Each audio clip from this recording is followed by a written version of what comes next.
He left me there like I was a stray. Said he had some calls to make and would be back in a few hours. But I knew.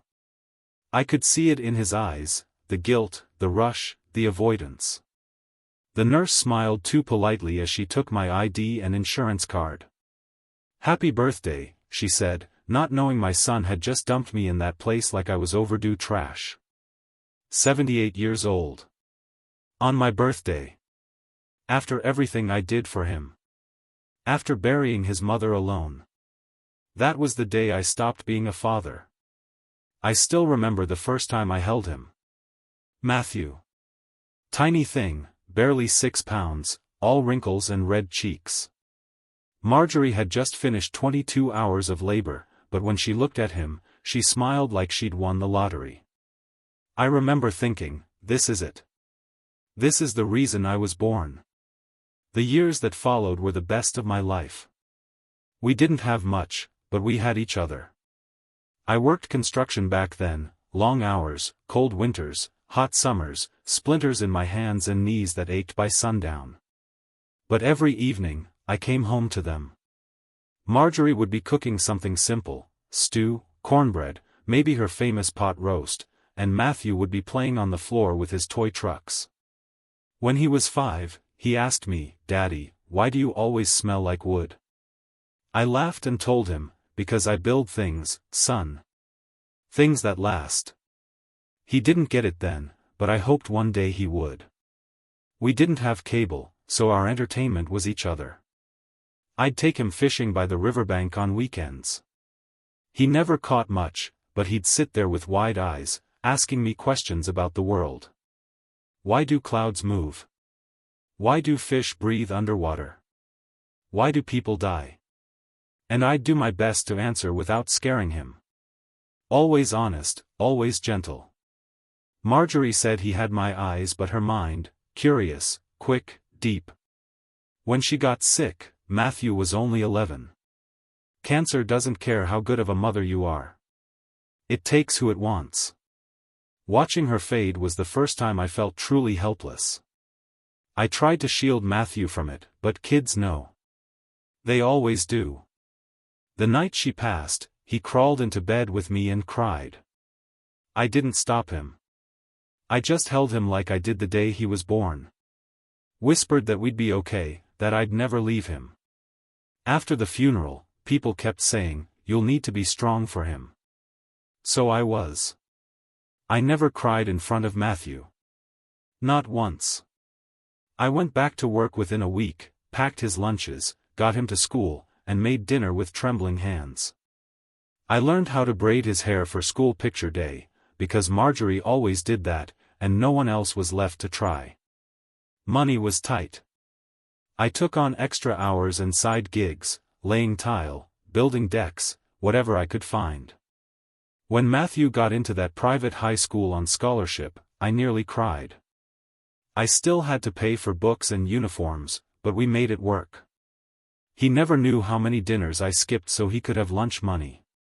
He grew up fast, smarter than me, for sure. Made the honor roll every year, captain of the debate team. When he got accepted to university, I sold my truck to help with his housing deposit. Walked to work after that. Never told him. Didn't want him to feel guilty. But he did say thank you. Back then, he did. He'd call every Sunday from college. Told me about his classes, his professors. "Dad," he said once, "you gave me a foundation no one else had. I want to build on it." I thought we were the kind of father and son who'd never drift apart. We used to joke about buying a fishing cabin after he graduated, "Just us and the trout," he'd say. After college, he got a job in the city. Finance. Different world entirely. The boy who used to ask me why clouds moved was suddenly worried about stocks, bonuses, real estate. I didn't understand most of it, but I was proud. I told everyone at church, showed off his LinkedIn profile like it was a diploma. He met Dana at some networking event. Pretty girl. Polished. Her family owned a string of car dealerships. She came from money, the kind that wears pearls and says things like legacy and generational wealth unironically. The first time I met her, she smiled and called me sir, but I could feel the distance. She complimented my rustic charm like I was a novelty act. Still, I smiled. If Matthew loved her, I'd learn to love her too. Their wedding was tasteful, elegant, not really us, but nice. I wore a suit that didn't quite fit and gave a speech that made Matthew cry. "You're the best thing I ever built," I said. And I built houses, so that's saying something. People clapped. Dana gave me a nod. But something changed after that day. Phone calls got shorter. Visits became maybe next month, and then probably not this quarter. When I got sick with the flu one winter, he sent a gift basket, but no call. I brushed it off. Told myself he was busy, building his life. I still kept the house. The one I built with Marjorie, brick by brick, over 3 years. Every wall held a memory, her laughter in the kitchen, Matthew's crayon marks behind the couch, our names carved into the porch beam. People told me to sell, move to a condo. But how could I? It wasn't just a house. It was my life. I kept hoping he'd come around. That one day, he'd bring his kids, and we'd sit on the porch like we used to. Maybe he'd ask me to take him fishing again. Maybe he'd call me Dad, the way he used to, not like a formality, but like a son who meant it. I held on to that hope for years. Until the day he left me in that nursing home. The first time I noticed something was off, it was small, so small I told myself I was being sensitive. Matthew and Dana had come over for Thanksgiving, and everything was fine at first. I roasted the turkey myself. Still had Marjorie's old recipe taped to the inside of the spice cabinet, stained with gravy splatters and handwritten notes like, "Less salt, Matt says too salty." I followed it to the letter. We sat down to eat, and I carved the turkey, like I always did. Dana looked at my old ceramic plates, the ones Marjorie collected over the years, and said with a tight smile, "It's charming how vintage everything feels here. Like a time capsule." She laughed, but not warmly. It wasn't a compliment. Matthew chuckled, didn't say much. When I asked him if he still had that fishing rod I gave him for his 18th birthday, he said, "I think we left that at your place ages ago, Dad. Not really into that stuff anymore." "Not into fishing?" I asked, trying to keep it light. He shrugged. "Things change." Maybe they do. But the way he said it, cold, dismissive, that stung. I didn't say anything. Just poured him some cider and changed the subject. Then there was the Christmas when they said they couldn't make it because of a ski trip Dana's parents planned last minute. They sent a box with a scarf and some chocolate truffles. No card.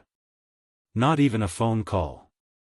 I spent that day sitting on the porch with a blanket over my knees, watching the snow fall and listening to old jazz records Marjorie used to love. The house felt colder than it ever had. Still, I told myself they were busy. That they'd come around in the spring. But spring came and went, and I didn't hear a word. Then came the house conversations. It started subtly. Dana would ask about the property taxes. "You're still paying them yourself, right? That's gotta be a burden at your age." I told her I managed just fine, but she pressed. "I mean, eventually it might make more sense to, downsize. Or move into assisted living. Before it gets hard." Matthew didn't say anything during those talks. He'd just sip his drink and stare out the window. One Sunday, they invited me over for brunch. Their apartment in the city was all glass and chrome, not a speck of dust anywhere. I brought over Marjorie's cinnamon bread, warm from the oven. Dana took it with 2 fingers like it might bite her, placed it on a tray of imported cheeses, and said, "Ah, that's so sweet of you." They served mimosas and avocado toast. I tried to keep up with the conversation, but they were talking about investment portfolios and IPOs. I mentioned the garden I'd started, tomatoes and green beans, and Dana smiled like I was a child showing off finger paintings. Later, while Matthew walked me to the elevator, I said, "I miss just sitting and talking, son. You know, like we used to." He nodded slowly, then said, "It's just, life moves fast now, Dad. There's a lot going on." "I get it," I said. But I didn't. Not really. Things really started shifting when he offered to help manage my finances. He came over one weekend and brought a stack of folders. Said he was worried I'd fall for a scam, that he could take the pressure off by putting my accounts under joint oversight. I thanked him, told him I appreciated the thought, but that I was still sharp enough to pay my bills. He looked annoyed. "Dad, I'm not saying you're senile.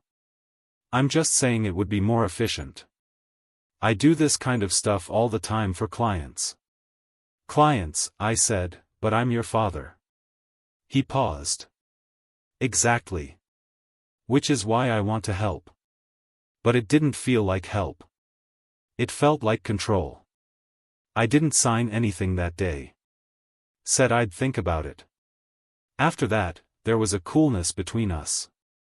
He started calling less. When he did, it was always short. Just checking in, 5 minutes at most. No more stories. No more laughter. And then came the day I tripped on the porch step. Just a misstep, didn't even break anything, just bruised my hip. I mentioned it offhand during a call, trying to laugh it off. But a few days later, Dana called and asked, "Has your doctor recommended long-term care yet?" That's when I realized, they weren't worried. They were planning. The language changed too. I heard it in their tone. "We just want what's best for you. You shouldn't have to struggle. This house must be so much work." Matthew stopped calling me Dad as much. Started saying Pops instead. Casual, distant. And he stopped asking me how I was doing.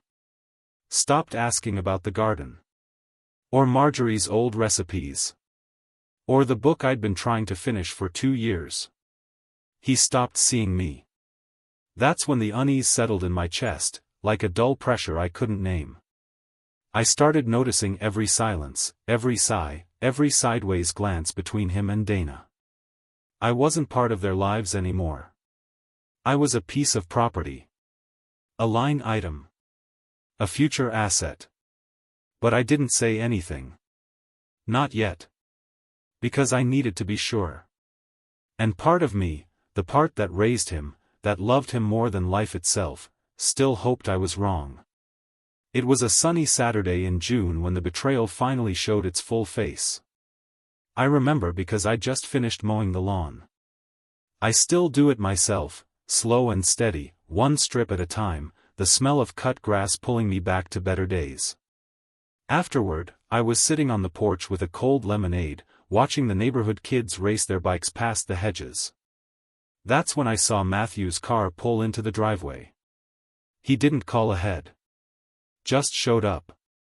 Dana was with him, looking polished as ever in her sunglasses and blazer, like she was heading to a board meeting instead of visiting her father-in-law. I stood up, wiped my hands on my jeans, and smiled. "Surprise visit, huh? What brings you two out here?" Matthew didn't smile back. His jaw was tight. Dana didn't even get out of the car at first. "We need to talk," he said. My stomach sank. That tone, it wasn't the voice of a son. It was business. "All right," I said, trying to stay calm. "Come on in." We sat at the kitchen table, the same table where Marjorie used to serve up pancakes on Sunday mornings. Matthew didn't even look around. He pulled out a folder, slid it across the table toward me.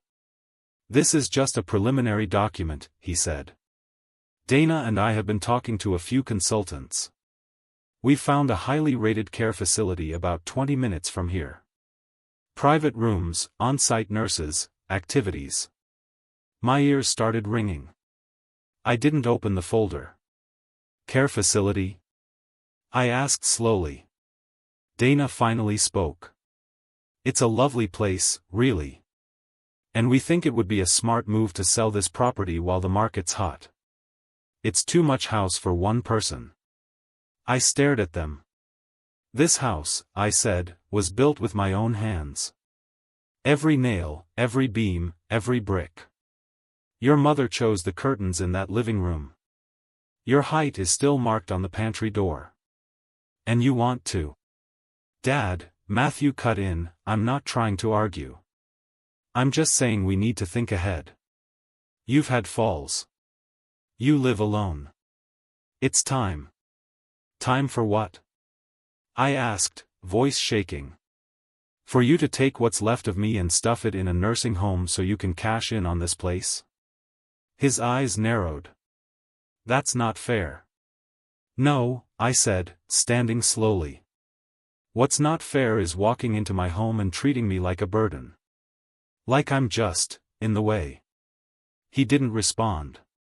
Just looked down at the folder. And then Dana, with that perfect calm voice, said, it's not about taking anything from you. It's about helping you transition. With dignity. I laughed. Bitter and sharp. Dignity? You mean the kind where I sit in a recliner while strangers change my sheets and you two live it up on the sale of this house? Dana stiffened. That's uncalled for. I turned to Matthew. You said you'd take care of me. When your mother died, you told me we'd be okay. That you'd never leave me. He looked away. Things change, Dad. There it was again. That damn phrase. They left not long after. The folder sat on the kitchen table for hours. I didn't touch it. Just stared at it, heart pounding. I thought that was the worst of it, but the real knife came the next week. It was the church fundraiser. I always volunteer to cook. Marjorie used to make the lemon bars, but now I do my best. I was behind the food table when I overheard Dana talking to one of the board members. We're finalizing the sale soon, she said. His house is way too big for him. We're helping him transition out. It'll be better for everyone. We'll probably move in and renovate, start a family there. My hands went cold. She was talking about my house. The house I was still living in. As if I were already gone. I looked around, no one was surprised. They just nodded politely, as if the matter was settled. As if I was just a placeholder until the paperwork cleared. Not one person spoke up. Not one person pulled Dana aside and asked, wait, doesn't he still live there? That silence broke something in me. Not just from Dana. Not just from Matthew. From everyone. I packed up early. Didn't even say goodbye. I walked home in the dark, my lemon bars untouched on the table, and sat in the armchair where Marjorie used to read. I didn't cry. I didn't rage. I just sat there, hollow. It wasn't just that they were trying to take the house. It was that they didn't even see it anymore. They didn't see me. I was no longer a father, a builder, a man. I was an obstacle. That night, I made a quiet vow. I wasn't going to yell. I wasn't going to beg. But I also wasn't going to let them win. A few weeks after the church fundraiser, I found out just how far they had gone. It started with the mail. I'd always been the one to collect it, every morning like clockwork, same time as the old neighbor walking her golden retriever. But that week, the usual letters were missing. No property tax notice, no bank statements. Just a few flyers and some junk. At first, I thought it was a mix-up. I called the bank. The woman on the phone, polite but confused, said, "Oh, looks like a change of address was filed. Your statements are being sent to a new address. Do you want me to confirm it?" "Yes," I said, already feeling my hands go cold. She read it out. Matthew and Dana's apartment. I hung up, heart pounding. I hadn't signed anything. I hadn't authorized anything. My own son had redirected my mail without asking, and suddenly, it all clicked. This wasn't concern. This was control. I didn't sleep that night. I lay awake in Marjorie's side of the bed, staring at the ceiling, remembering the day we brought Matthew home from the hospital. He was wrapped in a blue blanket, red-faced and wailing, but she smiled like he was the most beautiful thing in the world. "Promise me you'll protect him," she had whispered, half drowsy from the delivery. "I will," I said. And I had. Every baseball game, every scraped knee, every college tuition check, I was there. But now, he was maneuvering behind my back like I was some senile old man to be shuffled around and silenced. A few days later, I overheard something that erased all doubt. I was at the hardware store, getting a new garden hose. Matthew didn't know I still went there every Saturday. As I turned into the plumbing aisle, I heard Dana's voice. "Once we have him placed, the lawyer said the transfer of deed should be simple. And with the new address change, it looks more like we're acting in his best interest." I froze. She was on the phone. One aisle over. "I know," she said, laughing softly. "He's stubborn, but we'll get it done. Honestly, I'm more worried about the optics. If we just show up and dump him somewhere, it'll look bad. But if we frame it as a medical necessity." Her voice trailed off as she walked farther down. I leaned against the shelf, feeling like the air had been knocked out of me. Medical necessity. Transfer of deed. Frame it. They weren't just nudging anymore, they were planning a coup. That night, I sat at the dining table, opened the bottom drawer of the old hutch, and pulled out the photo album. Not for comfort, for clarity. Page after page of our life. Marjorie holding a baby Matthew. Matthew in a Cub Scout uniform. His high school graduation, arms flung around me, shouting, "We did it, Dad." And now, this. I remembered Marjorie's funeral. The way Matthew cried in my arms. The way he said, "We'll be okay, just the two of us." He meant it then. But something had changed. Dana hadn't turned him overnight. I'd seen the signs, the expensive car, the designer watches, the casual dismissal of old values. He had become someone I no longer recognized. But now I understood. They wanted my house. My land. My silence. They thought they could take it all. That was the moment I stopped doubting. I began watching more carefully. I noticed the way Matthew avoided real conversations. How Dana always changed the subject when I brought up the past. I even caught them measuring the kitchen one afternoon under the excuse of getting quotes for a potential remodel. They weren't ashamed. They were confident I'd roll over. That I was too old, too tired, too sentimental. But they forgot something. I built this house with my hands. I buried my wife in the rose garden out back, beneath the lilac tree she planted the spring before she passed. This wasn't just a house. It was my life. And if they wanted a fight, they were going to get one. But not the kind they expected. No screaming. No begging. I was going to protect what was mine. Quietly. Permanently. Emotionally. Have you ever felt betrayed by your own family? Let us know in the comments. I waited for the right moment.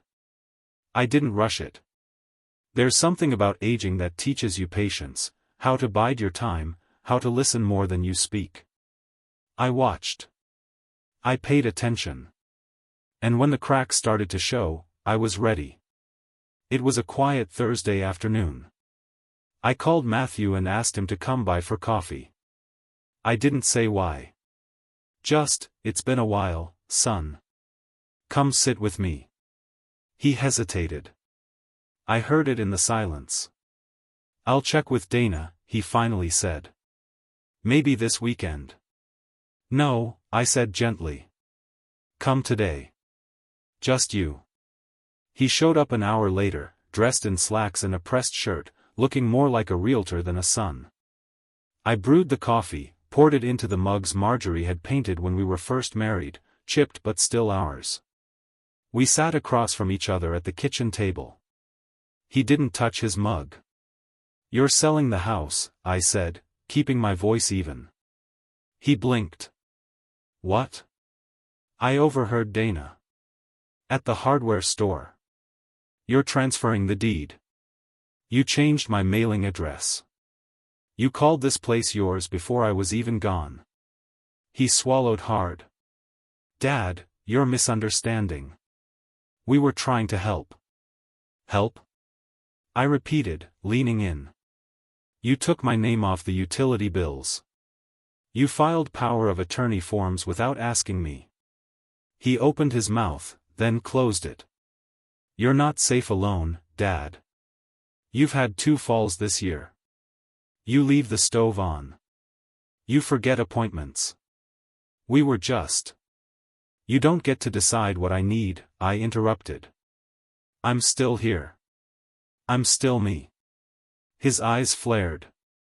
So what, you just want to rot away in this big house alone? Wait until something serious happens and no one's around to help. There it was. Not concern. Not care. Control. I'm not your child, I said. I don't need managing. You need something, he snapped. And then, quieter, we're stretched thin. The market's up, and the house. He stopped. Too late. He had said it. The market's up. It wasn't about me.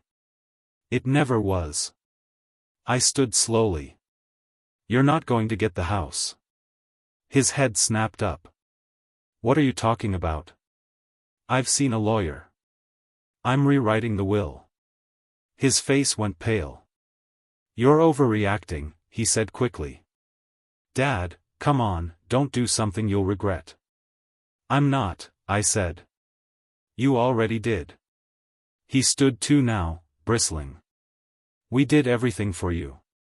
We organized your meds, paid for your last physical, cleaned this house when you were too tired. Dana put her own mother in a facility, she knows how this works. We're not monsters. No, I said. You're opportunists. He clenched his jaw. This is about Dana, isn't it? You've never liked her. This is about you, I said. You forgot where you came from. You forgot who raised you. He stared at me, breathing hard. I saw it then, not guilt, not sorrow. Just frustration. He wasn't sorry. He was angry I'd figured it out. Suit yourself, he muttered. We were just trying to make things easier. For whom? I asked. Because it sure wasn't me. He stormed out not long after. The next day, I got a call from my neighbor, Howard. Old fishing buddy. He'd seen Dana's car parked outside while Matthew was inside with me. Everything all right, Hank? He asked. They were standing out front arguing. Dana looked real upset. Said something about the old man being stubborn. I laughed quietly. That sounds about right. Howard paused. You know, if you ever need a ride into town or someone to check on you, I'm just down the road. I thanked him. Not just for the offer, for the quiet message underneath. He knew. And he was on my side. Word travels fast in small towns. I noticed the subtle changes in the days that followed. Mrs. Atwell from the library dropped off a stack of new large print books. Said she just thought I'd like them. Tommy from the diner gave me a free slice of pie. Said it was on the house. They didn't say it outright. But they knew. And they were watching. For the first time in weeks, I didn't feel alone. The next morning, I called my lawyer, Sharon Ellis. A family friend, knew me and Marjorie for over 40 years. I'm ready, I said. She didn't ask questions. Just gave me a date and time. That Saturday, I put on my best jacket, polished my shoes, and drove into town. I wasn't broken. I wasn't confused. I was a father protecting the last thing he had. The office smelled the same as it had when Marjorie and I first sat there, fresh-faced and nervous, finalizing the paperwork to buy the house. Sharon Ellis hadn't changed much either, sharp eyes, soft voice, and that signature blue scarf she always wore like a badge of quiet defiance. She greeted me with a warm hug. "It's been too long, Hank." "Not long enough, I suppose," I said, forcing a smile. She led me into her office. The walls were lined with law books and photographs, clients, family, a black and white picture of her father in his old army uniform. Sharon didn't waste time. She pulled out a notepad, clicked her pen. "You said you're ready. Talk to me." I took a breath, steadying myself. "I want to change the will. Everything goes to charity if they contest it. Everything. The house, the land, the truck, even my savings. If Matthew so much as raises a finger to fight it, he gets nothing." Sharon paused, pen hovering midair. "You sure?" I nodded. "I've thought it through." She tilted her head. "You don't have to tell me why, but I've known you a long time, Hank. You're not a spiteful man." I laughed bitterly. "No, I'm not. I'm just a tired one." She didn't press. Instead, she began jotting notes, asking questions, legal names, property details, banking info. I answered everything. When she reached the section on beneficiaries, she hesitated again. "Anyone else you'd like to include? Maybe a friend, a grandchild?" I thought for a long moment. "No. If they want to remember me, they can do it without a check attached." We sat in silence for a beat. Then I added, quietly, "I want the house turned into something. Something real. A community center, maybe. A shelter. Something with meaning." Sharon smiled softly. "That can be arranged." The papers were thick, the kind that feel heavy even before you've signed them. Every signature, every initial, felt like closing a door. I wasn't just rewriting a legal document. I was rewriting the legacy I had once envisioned. Marjorie would have cried. And maybe she'd have tried to talk me down. But I think, in her heart, she'd understand. After all, it was her roses they wanted to bulldoze. Her kitchen they wanted to modernize. Her garden bench they never sat on because it wasn't aesthetically pleasing. I handed the last signed page back to Sharon. She placed it in a folder, then looked up at me. "You've done something brave," she said. I shrugged. "I don't know if it's brave. But it's right." She reached across the desk, placed her hand on mine. "Whatever happens next, you're not alone, Hank." I left the office lighter than I came in, not happy, but clear-headed. The drive home felt different. The trees looked familiar again, not like fading memories but like old friends still standing strong. The air smelled of cut grass and August sun. I pulled into the driveway and sat in the truck for a while, staring at the house. My house. The windows needed washing. The gutter was sagging again. But it stood, solid, weathered, proud. Like me. I made a cup of tea that evening and sat on the back porch, just where Marjorie used to read her gardening books. I looked out over the yard, at the lilac tree. The breeze moved through it like it always did, slow and soft, like fingers combing through hair. I imagined her voice. "You did what you had to, Hank." I nodded to the wind, and for the first time in a long while, I didn't feel the need to explain myself. Later that night, I opened the drawer beside the bed, the one with our old photographs, our notes to each other, and the sealed letter Marjorie left me before she passed. I hadn't read it since the week after the funeral. But now felt right. Her handwriting was shaky, but familiar. Hank, if you're reading this, I know you're probably still trying to carry everything on your shoulders. That was always your way. But I want you to remember something: your heart is your compass. If it hurts, it probably means you're close to the truth. Be kind, but don't be blind. And don't let anyone steal your light. Not even the ones we love. I read it 3 times. Be kind, but don't be blind. That was what this was about. I didn't want revenge. I didn't want to punish. I just wanted peace. And peace, I'd learned, sometimes comes when you stop giving people the benefit of the doubt they haven't earned. The next day, I called the charity Sharon had mentioned, a group that turned old homes into transitional housing for veterans. The woman on the phone, Gina, was kind. She said my idea was a beautiful legacy. I didn't correct her. It wasn't about legacy. It was about taking back control. I had spent my life building, giving, sacrificing. And now, I had drawn the line. They would find out soon enough. And when they did, I'd be ready. The envelope was shoved under my front door sometime before dawn. No stamp, no return address, just a thick white packet, hand-delivered. I didn't open it right away. Something about it felt heavy. Like it already knew it would ruin my morning. But curiosity won, as it always does. Inside, a formal letter from a real estate agency I didn't recognize, addressed to the occupants of 47 Elmont Drive. The occupants. Not Hank. Not Dad. Just an address. I read the letter once. Then again, slower this time. By the third read, my hands were trembling.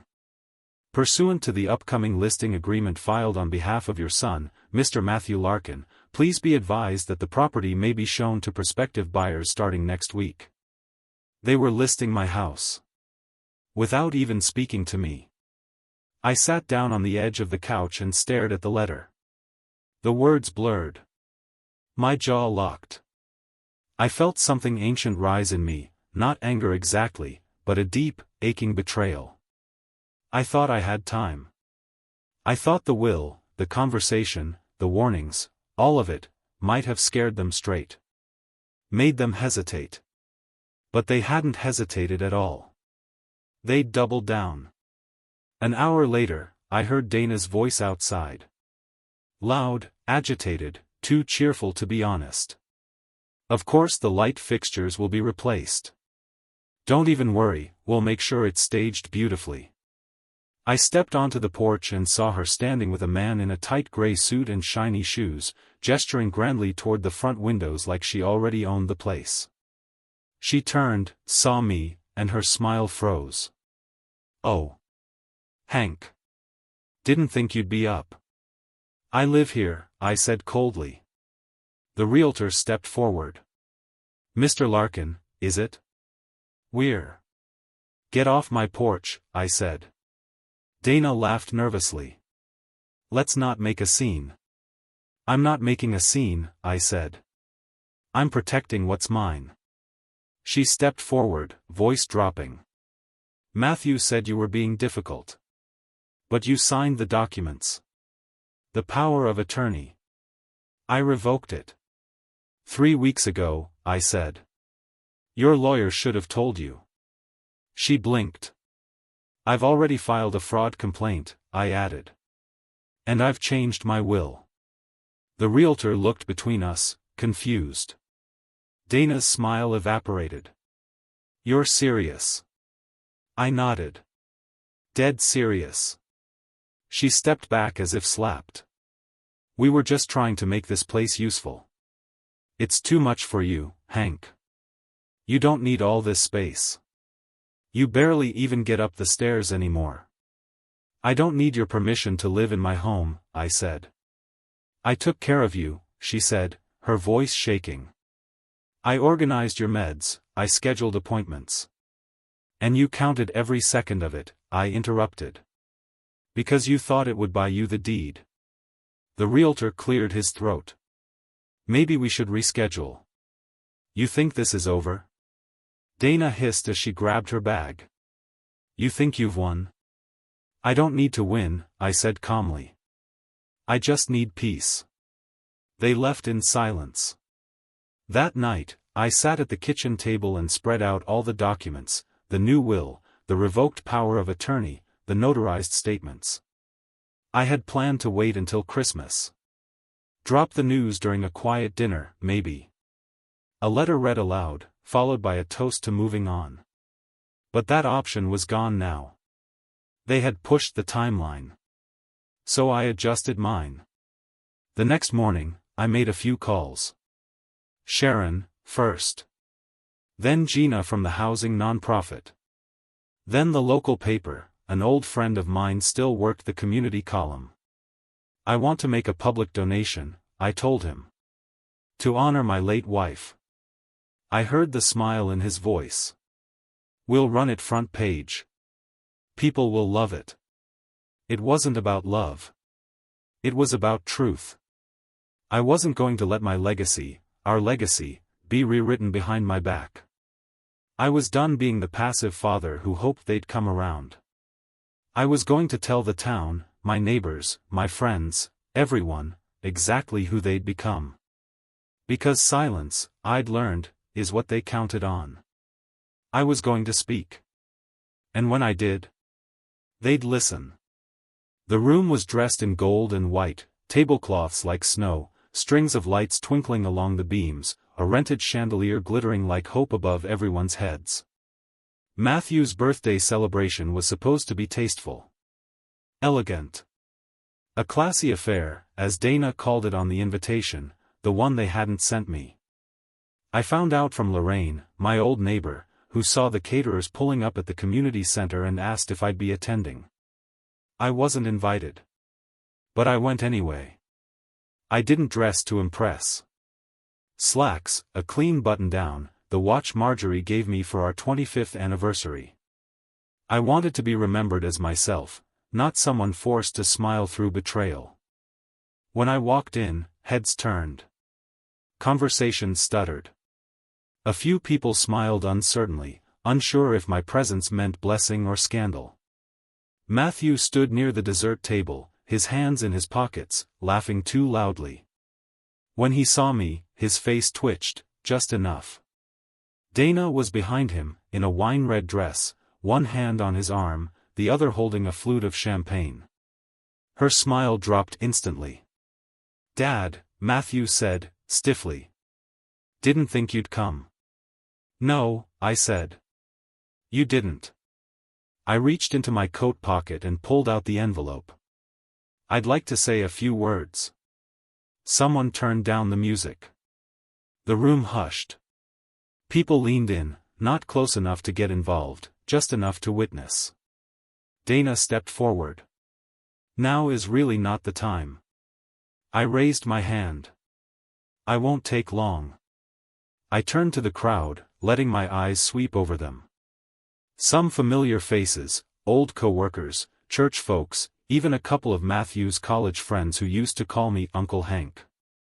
"Most of you know me," I said. "And many of you remember Marjorie, my wife. This house," I gestured to the document, "was hers as much as it was mine. We raised our son in it. We built our life in it." People nodded. "But lately," I continued, voice steady, "it's come to my attention that I'm no longer seen as the owner of that home. Not by my son. Not by his wife. To them, I'm just an obstacle. A signature to collect. A burden to move out of the way." A murmur rippled through the room. Dana looked furious. Matthew opened his mouth, then shut it. I held up the letter. "This is a document I received last week, informing me that my house was being listed for sale, without my consent." Gasps now. "Luckily," I said, "I'd already changed my will. I've revoked the power of attorney. And just yesterday, I signed an agreement with the Veteran Housing Initiative, to turn my house into transitional housing for veterans and single mothers after I'm gone. More murmurs. Some shocked. Some approving. Dana's voice cut through, shrill and brittle. "You're embarrassing yourself." I turned to her. "No. I've been embarrassed for months, lied to, dismissed, parked in a nursing home like a used couch. But not tonight." I faced the crowd again. "I'm here because silence only helps the ones who want to keep taking. And I'm done being silent." Matthew stepped forward, face red. "Dad, come on. You left me at a nursing home on my birthday, Matt," I said. "You knew I hated those places. You knew I wanted to be home. And you left me there without a word." Someone near the back muttered, "Jesus." "I've loved you all your life," I said quietly. "But I don't recognize the man you've become." Matthew looked like he'd been punched. But he said nothing. I tucked the letter back into my coat and turned to leave. As I passed the door, someone touched my arm, Lorraine. Her eyes were glassy. "You did the right thing, Hank." I gave her a nod, then stepped into the cool night air. For the first time in a long time, I wasn't carrying shame. I wasn't second-guessing. I felt clear. Clean. The house might one day belong to someone else. But the truth? That still belonged to me. Have you ever felt betrayed by your own family? Let us know in the comments. The phone didn't ring the next day. Or the one after. No texts. No visits. Not even a knock on the door from Matthew or Dana, not to shout, not to cry, not to explain. Just silence. You'd think I'd be used to that by now. But this silence was different. Not the heavy kind that hurts your chest. This was quiet. Honest. Like the air had been cleared, and now I could finally breathe. I made coffee that morning without shaking hands. Took it out to the porch and watched the street come alive, kids on bikes, a woman jogging with her golden retriever, the newspaper guy chucking bundles with that same lazy accuracy. The world didn't stop turning. People waved to me. Some with extra enthusiasm, like they'd seen the fireworks and were glad I'd lit the match. I waved back. That afternoon, I took a walk along Marjorie's favorite path near the creek behind the park. The leaves were just starting to burn into fall, amber and rust and gold, like God's own stained glass.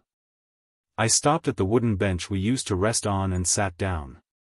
It creaked like it always did. "I did it, Marjorie," I whispered. I finally stood up.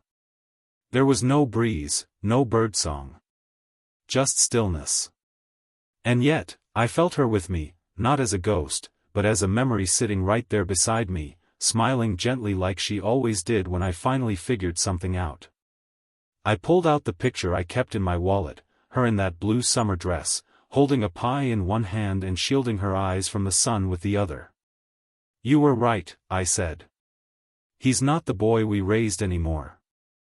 I sat there until the sun slipped behind the trees and the chill started to bite at my knuckles. Back home, the house felt different. Lighter.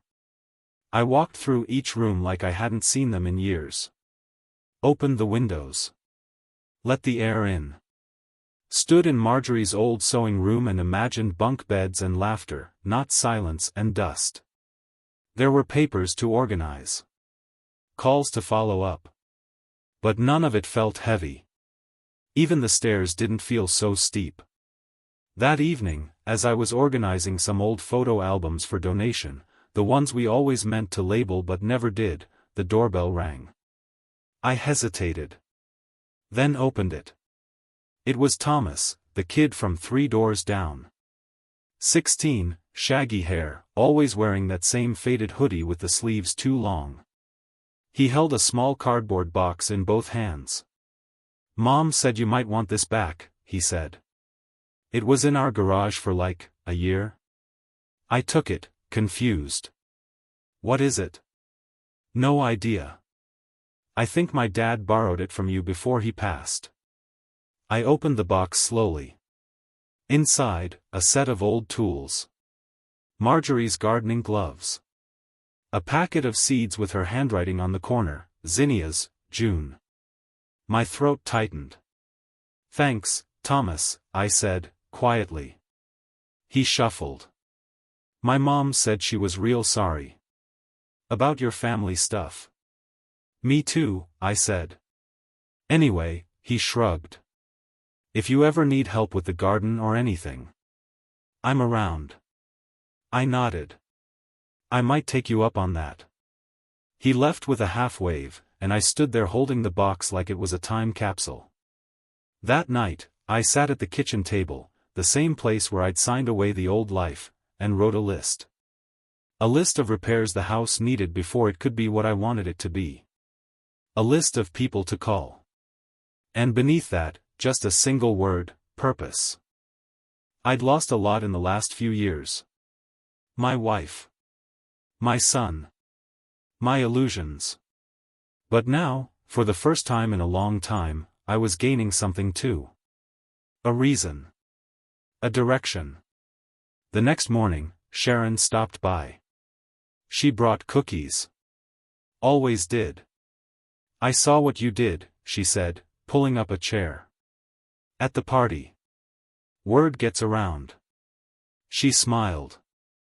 People were talking about it at church. Some were shocked. Others were proud. A few were mad. I'm sure.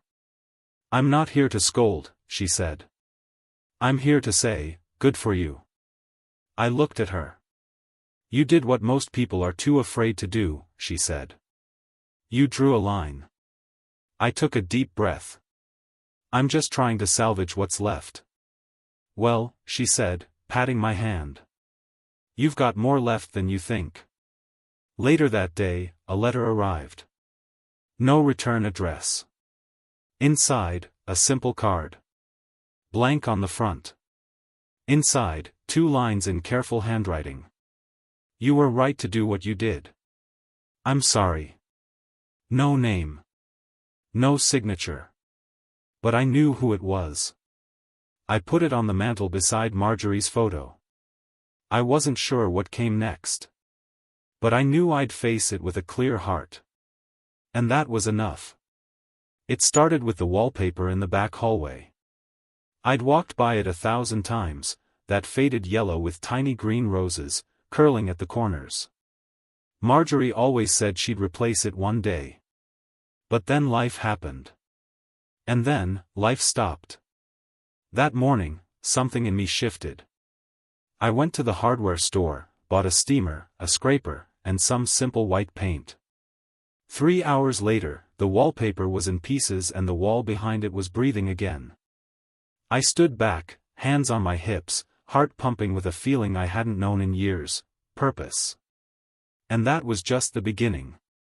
I called Susan, the coordinator at the Veteran Housing Initiative.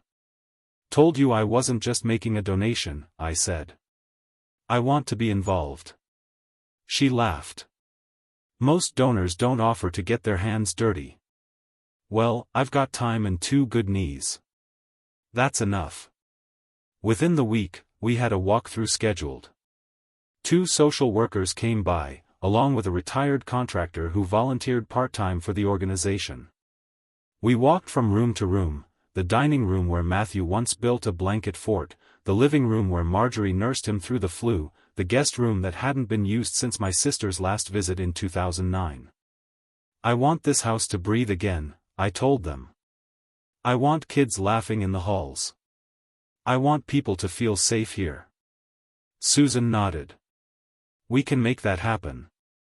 The contractor, a quiet man named Ed, looked around thoughtfully. It's in better shape than most. Good bones. You kept it up. I nodded. Marjorie wouldn't have let me do otherwise. They left with notes and plans. I stayed back with a broom and mop and a notebook full of sketches. Each day, I tackled a different task. Cleaned the attic. Sorted the basement. Cleared the overgrown garden until I found the stones we'd once painted with our names, M+H=always. I cried when I found them. But they were good tears. Cleansing ones. One morning, as I was trimming the hedges, I heard a voice from the sidewalk. "You missed a spot." It was Sophie, my granddaughter. 12 years old, arms crossed, backpack slung over one shoulder. I froze. "Hey there."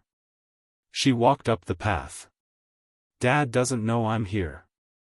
I stepped aside so she could come in. She didn't hesitate. "I saw the video," she said. "What video?" She pulled out her phone, tapped a few times, and held it up. It was me, at the birthday party. Someone had recorded the whole thing and uploaded it. The caption read, "Elderly man confronts son who abandoned him." "Over 1 million views," she said. I blinked. Everyone at school was talking about it. "I recognized your voice." "You watched it?" "Twice," she said. "You were brave." We sat at the kitchen table, the same one where I'd shared cereal with her as a toddler. She looked older now. Wiser. "You want to help me paint a room?" I asked. She grinned. "Can I pick the color?"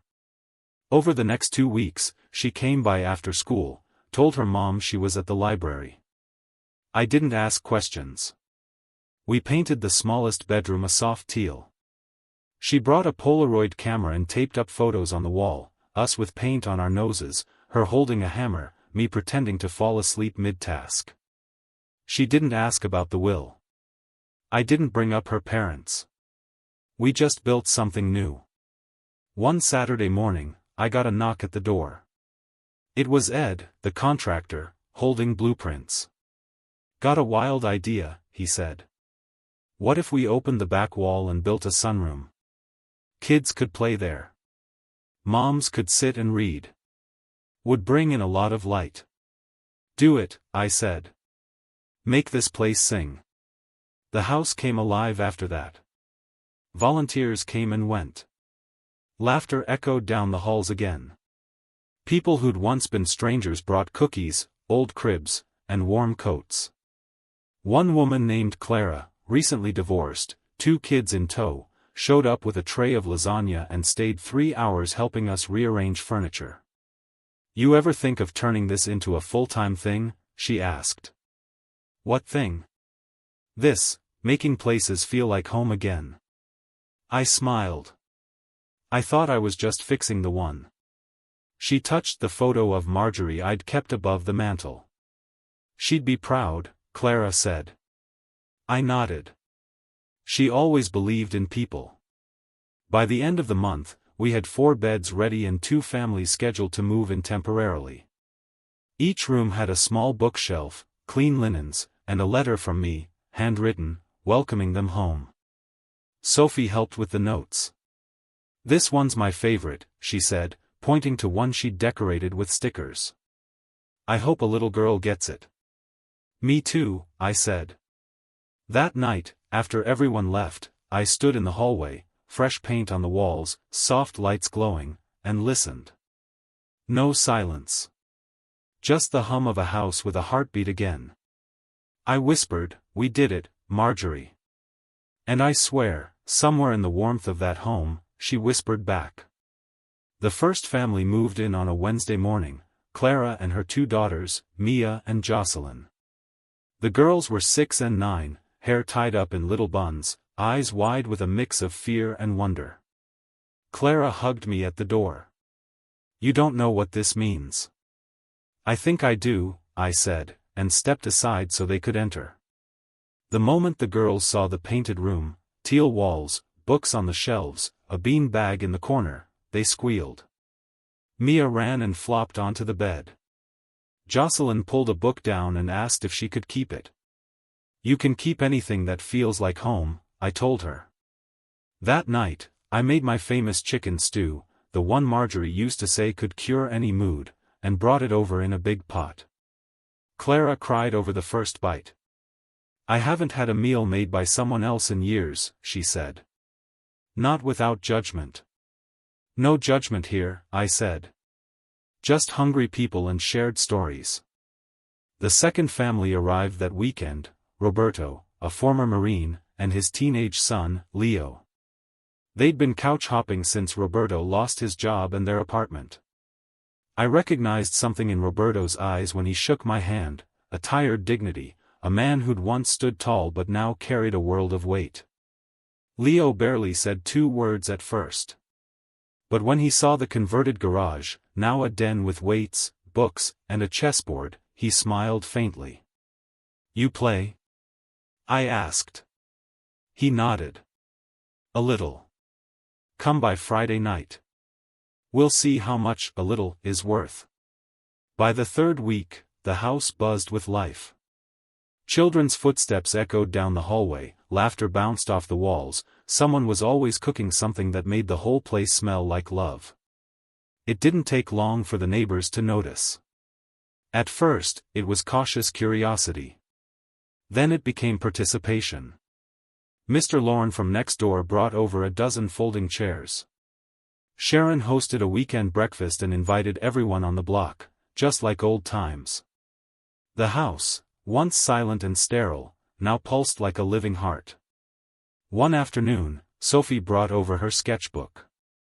She'd drawn the house with all the new people, Clara with her daughters in the garden, Roberto fixing the fence, me reading to the kids in the den.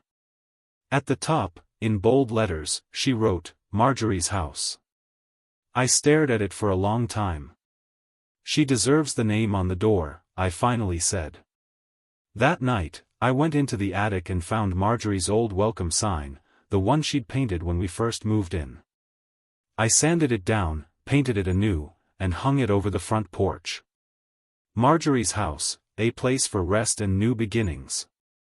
A few days later, Sophie asked, "Do you miss him?" "Dad, I mean." I stirred the lemonade slowly. "I miss the boy I raised." She nodded, chewing on her straw. "He's different now." "I know." "You think he's sorry?" "Maybe," I said. "But sometimes sorry doesn't change things. Sometimes people wait too long." She didn't respond, but she stayed close. A week after that, Dana showed up. She didn't come in. Just stood by the sidewalk, staring at the house. I was trimming the roses when I saw her. She looked different. Older. A little tired. I raised my hand in a quiet wave. She hesitated, then returned it. No words. Just a brief, almost wistful expression. Then she walked away. That night, Roberto and I sat on the porch, watching the sunset. "You built something good here," he said. "I just made space," I replied. "You all brought it to life." He nodded. "Still. It takes guts." I looked out at the yard, now full of garden beds, chalk drawings, a tire swing we'd strung from the old oak. "This house was empty for too long," I said. "It needed laughter. It needed family." He looked at me thoughtfully. "You ever think about what family means now?" I smiled. "I used to think it was blood. Now I think it's whoever shows up when you're hurting and stays when you're healing." The next morning, Mia made me a paper crown that read, "King Grandpa." She insisted I wear it at breakfast. I did. When Leo beat me at chess for the first time, he didn't gloat. Just smiled. "You taught me well," he said. "It was the best loss I've ever had." Marjorie's house wasn't perfect. Sometimes the plumbing hiccuped. Sometimes the kids fought. Sometimes the past crept in through cracks I hadn't noticed. But it was full. It was real. It was home. And the people in it, they weren't my blood, but they were my family. They saw me. Valued me. Laughed with me. Sat beside me when the memories got too heavy. One night, Sophie curled up on the couch beside me. "I wish Grandma could see this," she whispered. I looked at the family portraits we'd put up on the wall, new and old side by side. She does, I said. She's in every corner. And I meant it. It was a quiet Thursday afternoon. The sun had just started dipping, casting long golden shadows across the porch. I was sitting in Marjorie's old rocking chair, the one we bought at a yard sale 30 years ago. The wood creaked beneath me, familiar and comforting. Clara was in the kitchen helping the girls with homework, and Roberto had taken Leo to the community center for his soccer game. I was alone with the rustling trees and the chirping birds when I saw a car pull up. Black. Polished. Expensive. The engine cut, and out stepped Matthew. My heart didn't race. Not anymore.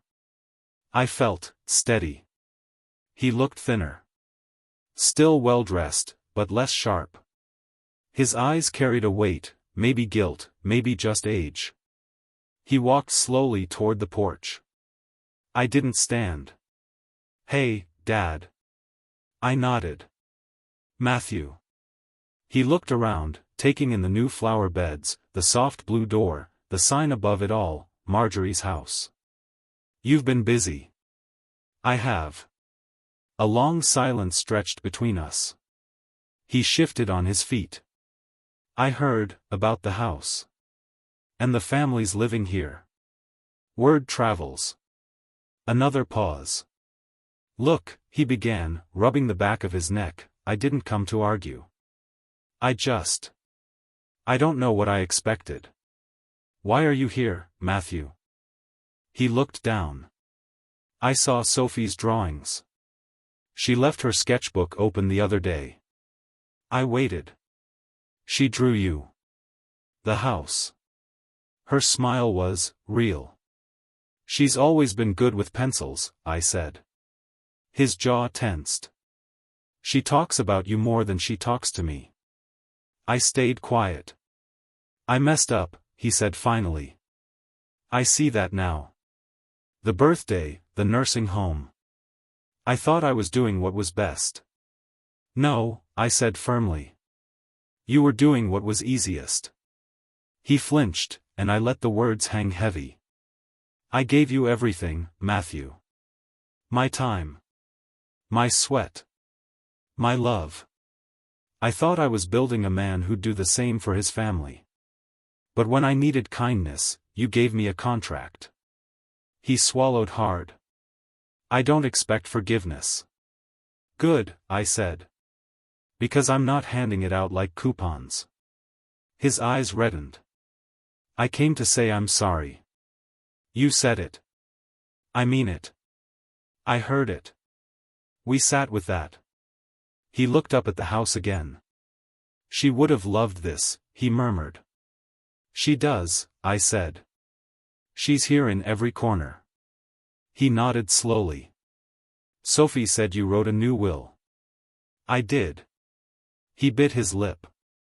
"You really cut me out?" "I left a clause," I said. "If it's contested, everything goes to the charity directly. Every brick. Every spoon. Every cent." He looked down. "I'm not contesting it." I raised an eyebrow. "Why not?" "Because it wouldn't be right," he said softly. "You built this place with love. You gave it meaning. I didn't." Another silence. He looked around the porch. "Can I come in?" I shook my head. He looked pained, but nodded. "I understand." I stood slowly, walking down the steps. We stood face to face now, father and son, but not as we once were. "I want you to do better," I said. "Not for me. For Sophie. For yourself." He blinked rapidly. "I want you to remember the man you used to be when your mom was alive. She believed in your goodness, Matthew. You don't have to lose it completely." He looked at me then, not as a man pleading, not as a boy seeking approval, but just as someone standing in truth. "I'll try," he whispered. I nodded. "That's all that's left now." He extended his hand. I hesitated, then took it. Briefly. Firmly. Then I let go. He turned, walked back to his car, and drove off without another word. I watched until the taillights disappeared. Back inside, Sophie sat at the table drawing. When I walked in, she looked up. "You saw him?" "I did." "How'd it go?" I sat across from her. Like two people looking at the ruins of a house they both abandoned for different reasons. "Did you forgive him?" I thought for a moment. I didn't say I did. But I didn't send him away with hate, either. She smiled faintly. "That's enough. You okay?" She nodded. "He's still my dad. And I'm still your grandfather." She reached across the table and squeezed my hand. "I'm glad you didn't give up on this place," she said. I looked around, the laughter down the hallway, the smell of cookies baking, the warmth that had returned. "I almost did," I admitted. "But your grandma wouldn't have let me." Sophie smiled. "Good thing you listened." And for the first time in a long time, I felt like everything, even the broken parts, had led us exactly where we were meant to be. Do you think the father made the right choice? Comment and don't forget to like and subscribe for more true life stories. The ribbon was yellow, tied across the front gate with a big bow. Sophie made it herself, said Grandma would have liked the color better than red. She was probably right. The yard was full that morning, folding chairs scattered across the lawn, neighbors with folding tables covered in baked goods, balloons tied to fence posts, and the sweet hum of anticipation in the air. Children darted between legs, clutching paper cups of lemonade and sugar cookies. Marjorie's house was officially opening as a transitional home for single parents and veterans. No one believed me when I first said I'd do it. Not even myself, not really. But now it stood, painted, repaired, full of laughter and purpose. Every corner had been touched by someone's hands. Every wall bore a story. Clara and Roberto stood beside me at the front, their families lined up beside them. Leo had dressed in a button-up shirt and slicked back his hair. Mia and Jocelyn wore flower crowns they made with Sophie. We had no press, no mayor, no fancy speeches. But we had stories. We had healing. And we had Marjorie. I cleared my throat and stepped forward. "Thank you all for coming," I began.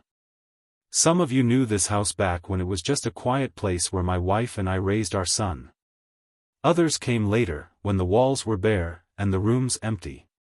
But today," I glanced around at the crowd, eyes misting, "today, it lives again."